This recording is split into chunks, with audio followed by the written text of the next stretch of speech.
আসসালামু আলাইকুম সবাইকে। আশা করি আপনারা ভালো আছেন। আলহামদুলিল্লাহ আমিও ভালো আছি।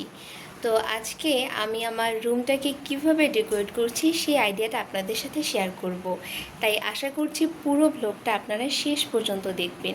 আর এটা আমার একদমই নতুন চ্যানেল, তাই যদি ভিডিওগুলো ভালো লেগে থাকে, ব্লগগুলো ভালো লেগে থাকে, তাহলে অবশ্যই আমার চ্যানেলটাকে সাবস্ক্রাইব করে আমার পাশে থাকবেন।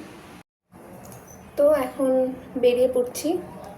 বাইরে এগুলো প্রায় সময় মাস্ক পরতেই হয়।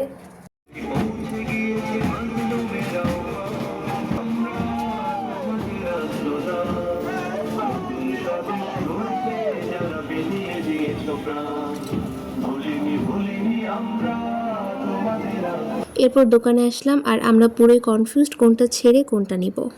ভিউয়ার্স, আমার রুমটা সাজাতে থাম্বনেল দেখে যতটা কম টাকা ভাবছেন ততটা কম লাগেনি। আর দেখুন এই যে তালাটা, যখন খুশি টাকা রাখতে পারবেন আবার বের করতেও পারবেন। আর ভিউয়ার্স, আপনারা যদি কাউকে বাঁশ দিতে চান তাহলে কিন্তু এই বাঁশঝাড়টা কিনতেই পারেন। কি কি কিনেছি সব আপনাদেরকে বাসায় গিয়ে দেখাচ্ছি। ওইখান থেকে বের হয়ে আমরা লেজের দোকানে চলে আসলাম।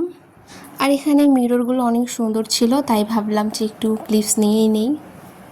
তারপরে আমরা সব কেনাকাটা মোটামুটি শেষ করে বাসায় ফিরলাম। আর দেখুন এই যে শুরু হয়ে গেল আমাদের রুম সাজানো। খুবই সামান্যভাবে, একদম ছোট্টভাবে যাকে সাজানো বলে।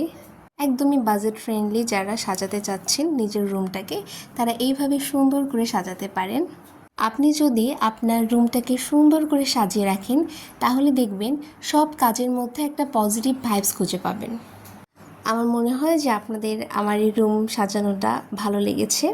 ইনশাল্লাহ পরবর্তীতে আরও সুন্দর করে ব্লগ প্রেজেন্ট করার চেষ্টা করব।